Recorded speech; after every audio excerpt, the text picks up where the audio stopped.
Boa noite. O presidente da Assembleia Nacional Popular, Cipriano Kassamá, recebeu hoje em audiência o novo embaixador da União Europeia na Guiné-Bissau. O novo embaixador da União Europeia manifestou a intenção de apoiar o desenvolvimento do Parlamento guineense. O novo embaixador da União Europeia manteve esta manhã um encontro de trabalho com o presidente da Assembleia Nacional Popular, Cipriano Kassamá. Vítor Madeira dos Santos foi transmitir a segunda figura na hierarquia do Estado guineense a sua intenção de promover durante o seu mandato uma aproximação entre o Parlamento Europeu e o Parlamento guineense na perspectiva do eventual apoio, pelo menos nos domínios da reforma e assistência técnica. Exprimir-lhe o apoio que a União Europeia pensa dar, digamos, ao desenvolvimento do país. Falámos também do apoio eventualmente que a União Europeia poderá prestar ao Parlamento da Guiné-Bissau, à Assembleia Nacional Popular, e em que medida isso poderá ser concretizado no futuro. É um apoio à reforma do Parlamento, penso que está nas prioridades da Assembleia Nacional Popular, e às comissões especializadas, não só às comissões já existentes, como às que foram criadas, a Comissão de Reconciliação e a Comissão de Reforma da Constituição. Veremos em que medida a União Europeia poderá ajudar nas assistências técnicas que poderão ser prestadas para apoiar o Parlamento e as instituições do país a desenvolver e a concretizar os objetivos dessas comissões. Foi lançado hoje o projeto de reabilitação do setor privado e apoio ao desenvolvimento agroindustrial da Guiné-Bissau. Segundo Geraldo João Martins, ministro da Economia e Finanças, o projeto visa apoiar o crescimento econômico do país e, consequentemente, o setor privado. O projeto lançado é do governo e foi apoiado pelo Banco Mundial. É um projeto de reabilitação do setor privado e apoio ao desenvolvimento agroindustrial. A sua finalidade é apoiar o crescimento do setor privado, criando as condições necessárias para o seu florescimento e funcionamento numa economia do mercado. Nesse sentido, este projeto encaixa-se perfeitamente no programa de governo, no sentido de apoiar os principais eixos desse programa, nomeadamente o eixo da boa governação e o eixo da agroindustrialização.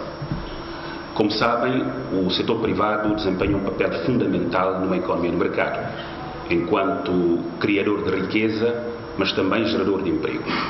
E o papel do Estado é, sobretudo, um papel de regulação. Para o Ministro da Economia e Finanças, este é o início de um processo que visa criar condições objetivas. Pensamos que este é o início de um processo em que vamos trabalhar juntos para conseguirmos atingir estes resultados, e é aqui que se encaixa perfeitamente este projeto, uma vez que ele visa criar as condições objetivas, quer em termos institucionais, quer em termos legais, para que o setor privado possa exercer a sua atividade na Guiné-Bissau de forma fácil e sem grandes estrangulamentos. O representante da Câmara de Comércio, Indústria e Agricultura admite que o projeto, ora lançado, vai ajudar o setor. Este projeto veio para ajudar o setor agroindústria, facilitar a vida das mulheres, facilitar a vida dos agricultores e dos empresários que têm projeto no domínio da agroindústria. O principal beneficiário do projeto será o setor privado, em especial os produtores de caju. O secretário de Estado dos Transportes e Comunicações, João Bernardo Vieira, manteve um encontro de trabalho com uma equipa de Bauxite Angola que está no país. A questão do estado dos trabalhos e a construção do Porto de Buba foi um dos pontos da agenda. A evolução dos trabalhos da construção do Porto das Águas Profundas de Buba foi um dos pontos que esteve na ordem do dia deste encontro entre o secretário de Estado dos Transportes e Telecomunicações, João Bernardo Vieira, e uma equipa de pessoal da empresa Bauxite Angola. Trabalhos todos, sobretudo. A construção do Porto de Buba não é uma miragem, não é um trabalho também, estamos a falar de um porto de grandes dimensões, não é um trabalho que deve ser feito ou pode ser feito em 2 dias. É verdade que já leva algum tempo, mas o mais certo é a gente ter a segurança do trabalho que está a ser feito do que avançarmos assim de uma forma ingênua. O projeto não vai beneficiar só a Guiné-Bissau, é um projeto de grandes dimensões que irá beneficiar também a sub-região. Por isso, em termos de emprego, em termos de desenvolvimento económico e tudo isso, então a Guiné-Bissau só pode ser beneficiar com o Porto de Buba. O início da exploração de bauxite dependerá da construção do porto e dos caminhos de ferro, canais de evacuação do minério. Não se pode explorar sem construir o porto, porque o escoamento terá que ser garantido através do porto e do caminho de ferro. A expectativa é enorme para qualquer guineense, como sabem, né? Mas acreditemos que vamos arrancar mesmo. O país atravessou vários problemas, mas isso já acreditamos está ultrapassado e que agora a bauxite irá continuar, porque nunca parou, irá continuar então com os trabalhos. Confirmar o engajamento da bauxite de Angola, confirmar o avanço dos trabalhos, confirmar a evolução dos estudos que estão a ser feitos e garantir ao Secretário de Estado e ao Governo da Guiné-Bissau o engajamento da bauxite, na certeza de que o mais curto prazo teremos aqui uma delegação da bauxite que poderá vir a confirmar ao Secretário de Estado a evolução e os trabalhos que estão a ser feitos. A construção do porto, dos caminhos de ferro e a exploração são os três componentes do projeto parcialmente suspenso na sequência do golpe de 12 de abril e que já estaria em condições de retomar em pleno as suas atividades. Encontram-se no país os técnicos do núcleo da Universidade Federal de Pernambuco, portanto do Brasil, para ministrar cursos de capacitação no domínio da recolha, tratamento e análise de informações com tecnologias audiovisual. A equipa de brasileiros encontra-se no país a convite da Associação Força Guiné, em colaboração com a televisão da Guiné-Bissau e, obviamente, com a anuência do Ministério da Comunicação Social. Durante 5 dias, o curso vai ser ministrado aos jornalistas e técnicos da TGB, como também aos técnicos de alguns órgãos privados. A abertura foi feita hoje pelo secretário-geral do Ministério da Comunicação Social. Esta ação de formação tem lugar num momento particularmente importante para o Ministério da Comunicação Social e, através dele, do próprio governo. Estamos numa fase em que existe um processo de reestruturar todo o setor da comunicação social pública, mas também o setor privado. A título de exemplo, posso dizer que estamos empenhados na transição analógica digital da televisão terrestre, o que vai permitir transformar, se não revolucionar, completamente a paisagem audiovisual na Guiné-Bissau. Há um provérbio chinês que diz que se você quer andar depressa, vai sozinho. Mas se quiser andar longe, vai acompanhado. Portanto, e esse acompanhamento é sempre melhor com países que se comunicam através do coração. Acabou por ser concretizado algo que era apenas uma possibilidade entre a Força Guiné e a televisão da Guiné-Bissau. Este trabalho que hoje está sendo realizado é um processo que vem sendo construído há um ano entre a Associação Força Guiné com a televisão da Guiné-Bissau e outro parceiro também, que é a Rádio Jovem. E de lá começamos o diálogo construindo esse projeto e nós levamos a proposta, discutimos com a Universidade Federal de Pernambuco e a reitoria da universidade entendeu por bem colaborar com a Guiné-Bissau nesse processo de capacitação para jornalistas da rede de rádios e da televisão. Devido aos laços históricos existentes entre Brasil e África, essa oportunidade não era para ser desperdiçada. Nós entendemos que a Universidade de Pernambuco, a Universidade Federal de Pernambuco, como uma instituição voltada para a educação, para a formação de cidadãos em todos os sentidos, ela precisa ter um olhar não apenas voltado para o lugar onde ela se encontra fisicamente. Ela tem todo um projeto de expansão através da sua pró-reitoria de extensão, e foi exatamente essa pró-reitoria que, numa interação com a Força Guiné e com outras instituições daqui da Guiné-Bissau, ela entendeu que seria importante a gente vir nessa missão para uma troca de experiências. Para além de aspectos teóricos que vão ser ministrados, haverá uma produção audiovisual com o objetivo de divulgar tudo o que a Guiné tem de positivo a nível internacional. 2 casas foram destruídas no início desta semana na Ponta Gardete. As famílias sem teto lançaram apelo às pessoas de boa vontade no sentido de as ajudarem.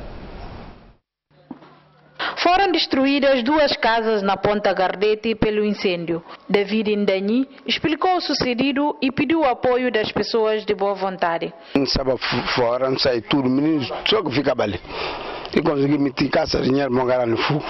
E consegui filtrar para queimar esse carro e tudo. Nada que sai com nós, principalmente. Nada que tinha de sair. Dinheiros que ficam ali, é na choração. Gente vizinho na corre, sem para ver, olha, fogo toma de conta desse carro e tudo. O menino que está dentro, graças a Deus, ele saiu e fogo apanhar. Que manda apoio na piripa, gente de boa vontade, primeiro-ministro, deputado da área, para ajudar-nos, sem esquecer do Ministério de Pobreza, para ajudar-nos, porque não se mal, família tudo fica assim abandonado, não tem nada por eles. Quando sai, chega lá riba, meninos na chora, nada de comer que tem nada meninos, arroz que eles estão na malha, pouco dentro, tudo queima, nada que tem mais da que sala que vai. Minha mãe vai choro, minha vai choro na Bissau, e cabem. Fizemos esse mal assim que tudo e chega ali choro garante que não tem ali na cacau, tá chorando fala diz a mãe pegar os que queima já. O incêndio aconteceu por volta das 16 horas do dia 26 de janeiro, causando enormes perdas materiais a cerca de 3 dezenas de membros da família agora sem abrigo.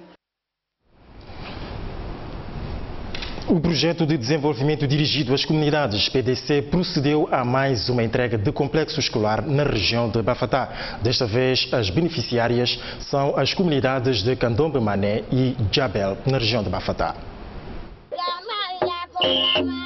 No ato de entrega da escola de Jabel, a comitiva do coordenador nacional do PDDC, que integra o administrador de Contubel e deputado Alberto Balde, assistiu que já não se via há algum tempo o hastear da bandeira com crianças entoando o hino nacional. Um ato comovente que demonstra o respeito por símbolos nacionais, o que foi possível graças às condições criadas pelo projeto de desenvolvimento dirigido às comunidades através de complexos escolares como este. A comunidade ficou encantada com a infraestrutura e transmitiu essa alegria através de canções e danças tradicionais típicas desta região. Um dia especial para Jabel e que fez deslocar o califa de Kunkunsira. Alhaji Cherno Basiru Jau marcou presença na cerimônia para testemunhar a satisfação da comunidade e para pessoalmente agradecer o governo e a equipa do PDDC.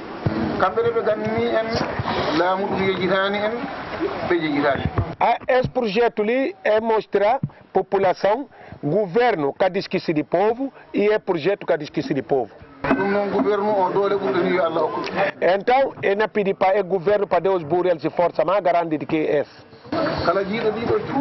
Aos tudo quem que hoje as grandes casas e na contente tio. O sábio do Kunkunsira também defende que é preciso deixar o governo fazer o seu trabalho e usa um provérbio local para sustentar a sua tese. Aquele que está carregando o Iago, vou carregar alguém Iago, vou chiquinil, aquele Iago cá na Dharma. E na Dharma? Bom, que ninguém chiquinil governo. O coordenador nacional do PDDC voltou a pedir aqui a conservação da infraestrutura e manifestou a disponibilidade do projeto em continuar a apoiar as comunidades nas suas necessidades básicas, se o governo assim entender. A partir da OS, a escola não fica na Bomon. Onde está a escola? E que só a escola? Na escola não. E tem furo de água lá também. Oi no Inton. E tem latrina, e tem cantina. E tem do tarorde, e tem cantina. Mas tem carteiras. Carteira de cala indo. Não cabe se bem aqui com nós em outros lados. É para lá cair de quando regi do lado de Gotidini. Mas também olha carteira na casa de alguém. Se é menino vai à escola. Mas se conjugalon jangi. Ha? Talvez outro poderia ser o presidente. O ministro. O ministro. Ou poderia ser um grande sábio também. Ou é o é como na escola. Escola ou? Não deveria tratar direito. O administrador do Contubel, ao usar a palavra, deixou as garantias de que os compromissos assumidos com o projeto serão respeitados. Suma que tudo comunidade testemunha, não assinatura ali. Ah, onde ensina mapio? Assinatura e caçopa põe tinta na folha. Mas assinatura, hanaba goltan tinta. E para assumir responsabilidade de que escrevi do riba para você na base. Dongal ko tinta. Tanto não vai assumir. Kodum wadi? para a gente de PDDC ter conhecimento, mas não vai assumir todas as exigências que tem exigido para a escola por fundo. Ainda na região de Bafata, a comunidade de Candombe Mané também recebeu do projeto um complexo escolar de mesmo padrão. No norte do país, concretamente em Bachil, 40 professores recém-formados na área de psicopedagogia receberam ontem respectivos diplomas. São todos professores do ensino básico que vão começar a lecionar ainda este ano. É uma clara aposta do Ministério da Educação Nacional e parceiros no ensino de qualidade. São no total 40 finalistas, foram graduados após 3 anos de formação. São estudantes vindos de quase todo o país. Este espaço tem uma longa tradição de formar quadros para a melhoria do sistema educativo no seio da população rural. A minha maior satisfação foi podermos trazer para Chon de Chur, Reino de Chur, a escola de formação de professores com um caráter especial para a intervenção no meio rural. É lá onde vocês são muito mais precisos. É lá onde vocês são muito mais necessários. Os centros urbanos estão cheios. E o déficit da Guiné-Bissau é precisamente nas zonas rurais. Para o representante dos recém-formados, é o momento de virar as páginas. Para que definitivamente possam virar as páginas dolorosas do passado no setor do ensino. E apostando na escrita de novas páginas, assentes em valores tais como o estudo, a investigação, a vontade, o interesse, a dedicação e a ação. O diretor da escola pede aos graduados que saibam dignificar a instituição e que devem orgulhar-se de serem os primeiros finalistas dos professores com um elevado nível de qualidade. A vossa luta como quadros formados desta escola não termina por aqui. Erguem e dão continuidade a essa longa caminhada para o vosso futuro. Pois não hesitem e nem fiquem parados, saiam daí e dão a continuidade próspera em busca de melhor vida como forma de concretizarem os vossos sonhos de forma saudável, como também na formação da vossa família de forma individual. O representante da ADPP na Guiné-Bissau diz que a formação é uma viagem contínua. Temos no programa da escola um período com o cabeçalho: aprender a viajar para aprender. O senhor John, com a Câmara, já falou sobre isto. Trata-se do período com estudos internacionais viajando nos países vizinhos. Mas toda a formação em si pode ser visto como uma viagem contínua de 3 anos. Viagem no território nacional para conhecer o povo guineense e as suas condições de vida e produção. Viagem internacional nos países vizinhos com estudos para conhecer a sua região. A diretora-geral do INDE congratulou-se com instituições envolvidas na educação dos jovens na qualidade de representante da Ministra da Educação. Ciente da impossibilidade de satisfação de todas as demandas em termos de formação de professores pelo Estado da Guiné-Bissau, concretamente do Governo, do Ministério da Educação, a ADPP, desde cedo, se prontificou em contribuir nesta árdua tarefa de formação de qualidade, promovendo a experiência DNS de formação de professores para as zonas rurais. O projeto beneficiará a população da região de Cacheu com um orçamento global de cerca de 680 milhões de francos CFA. Os finalistas agradecem com esta foto de família. O Centro de Formação de Professores em Bachil foi reabilitado com o apoio da União Europeia e da ADPP Guiné-Bissau. Antes da cerimónia de entrega de diplomas aos finalistas, o diretor do referido centro conduziu os convidados numa visita às instalações do referido Centro de Formação. Minutos antes da cerimónia de graduação, o diretor-geral do centro conduziu os convidados nacionais e internacionais a visitarem os resultados de investimento no ensino de qualidade. para o país. Para além dos equipamentos indispensáveis ao bom funcionamento de uma instituição de ensino, todos os componentes deste prestigioso estabelecimento metem a mão na lama para resolver, em parte, as dificuldades do consumo interno. Produção alimentar, para a dieta alimentar. Depois de uma boa e natural refeição, podem viajar com corpo e alma nesta viatura para novas descobertas em viagens de estudo dentro e fora do país. Os finalistas receberam o abraço dos que mais contribuíram para este momento inesquecível. A Escola Normal Superior Chicoté está a promover a Semana Académica de 2 a 7 do corrente mês de fevereiro, no âmbito da comemoração do Dia do Patrono daquela instituição académica, Francisco João Mendes Chicoté. A cerimónia de abertura foi presidida pela Ministra da Educação Nacional, Maria Odete Costa Semedo. Depois de muitos anos, a Escola Normal Superior Chicoté está a desencadear uma série de atividades no quadro da Semana Académica, com debates temáticos principalmente da vida e obra do patrono da escola e ainda atividades culturais e desportivas. Logo no início das atividades foi prestada uma homenagem ao falecido docente professor Dr. Fafali Budal com um minuto de silêncio.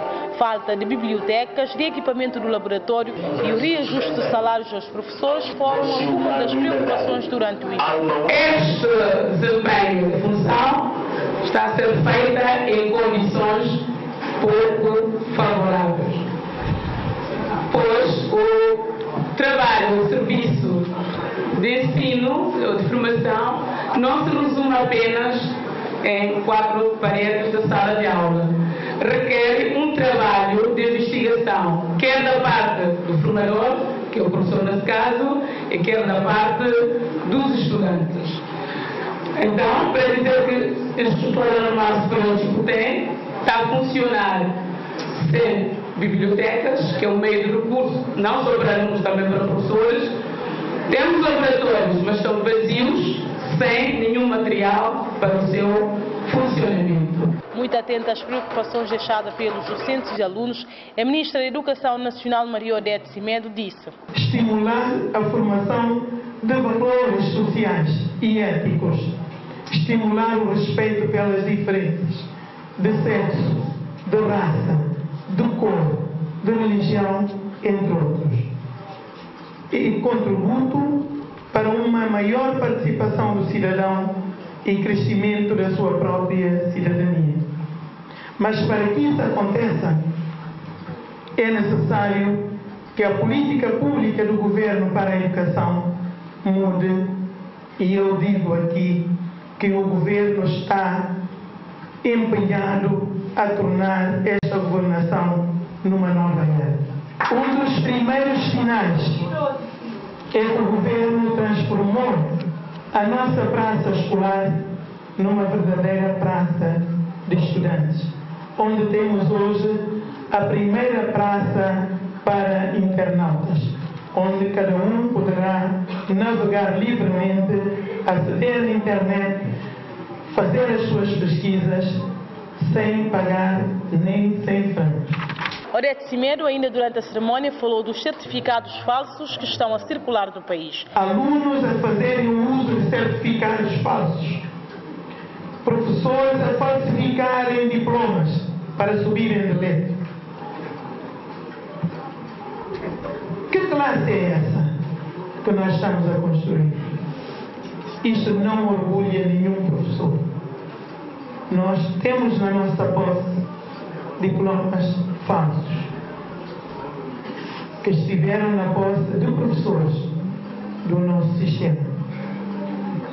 Nós temos no sistema do ensino privado certificados falsos e alunos ou estudantes que já estão no 2º e 3º ano que ainda não depositaram os seus certificados de 12º ano. Será que o fizeram? A abertura da Semana Académica foi animada com a apresentação de um grupo cultural. O espaço Guianda, que significa em crioulo Guiné-Yandá, é um espaço de diversão situado no bairro de Santa Luzia, recentemente aberto. O centro tem como uma das outras orientações o empreendedorismo juvenil e reforço das capacidades. Um espaço de diversão e lazer abriu as suas portas no bairro de Santa Luzia. Trata-se da antiga vereda tropical, agora com nova gerência, passa a ter o nome Guianda, cujo significado é Guiné-Yandá. A cerimônia de abertura teve a pontapé de saída do grupamento cultural Netos de Bandim.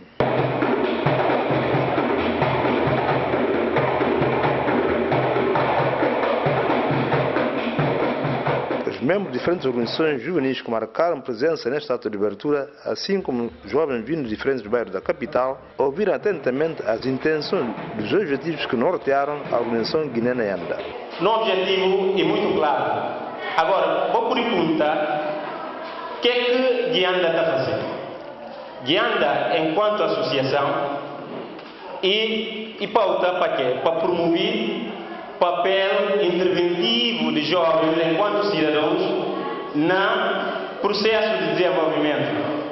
Então, para aquilo, pensa como a Guianda e sinúmeros associados, indicadores próprios na danos, na fornecedores, cada dia e na projeta, e não só se imagem, mas sim a nível de número de associados. A juventude como força motriz da sociedade, tal como defendia o nosso líder Amílcar Cabral, daí um despertar da atenção destes jovens em regrupar todos os seus colegas, em criar um espaço de diversão e lazer e de convívio juvenil.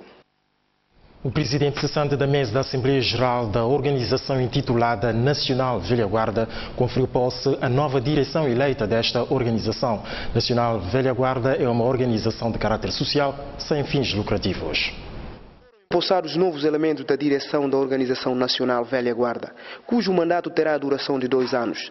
Depois do ato de empossamento e da assinatura do auto, o presidente da mesa da Assembleia cessante apelou à nova direção a diligenciar no sentido de tornar a organização mais coesa. Seria apenas de pedir encarnecidamente à direção eleita e que vai ser investido nas funções agora, para que as diligências começassem a ser encetadas com vista ao cumprimento escrupuloso do manifesto eleitoral, particularmente no que tange à criação de condições suscetíveis de tornar a ANAVEC mais aglutinador e inclusive onde reina os princípios de diálogo, ponderação e a diferença na diversidade e a legalização imediata do campo de treino de Gardete. Por sua vez, o presidente recém-eleito prometeu criar uma cultura associativa ativa e interativa. Em nosso entendimento, ser fundamental criar uma cultura associativa e ativa e interativa que dê primazia à ação solidária entre todos os órgãos sociais, salvaguardando assim um futuro risonho a esta organização com mais de 2 décadas de história. Não podemos nos circunscrever em circuitos fechados às nossas ações. Temos-nos que manter aberta e procurar uma verdadeira interação com todos os atores sociais, obtendo destes o reconhecimento e o apoio que pretendemos e que julgamos merecer. Por outro lado, Henrique Horta garantiu que a sua equipa será representante de todos aqueles que exerceram plenamente o direito e o dever estatutário de voto. Em nenhum momento representaremos apenas aqueles que depositarem em nós o seu voto de confiança, mas sim todos aqueles que exerceram plenamente os direitos e deveres estatutários de votar no interesse de bem comum e assegurados de que prometemos desenvolver de forma árdua, metódica e pedagógica um trabalho responsável com dignidade, no intuito de promover uma maior aproximação entre associados e na estrita observância dos padrões universais que sustentam a diferença na diversidade como uma fonte de inspiração e de exercício pleno da cidadania e fazer as nossas ações fruto e a favor dos mais carenciados. Transformar a ANAVEC numa organização não governamental com as atribuições concretas de parcerias e complementaridades com o governo e outros atores não estatais é o desejo da nova direção. Despeço-me em nome de toda a equipa e antes é com muito gosto que volto a estar consigo e espero continuar ao longo da semana. Fique bem e até amanhã, se Deus quiser.